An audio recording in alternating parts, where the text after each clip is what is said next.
Опа, коробка полетела. Не возьмешься просто. У кого-то сушилка с бельем полетела, Зай.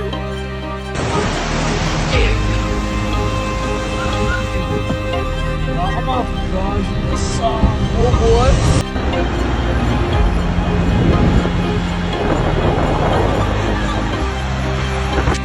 Надеюсь, мы только что сидели.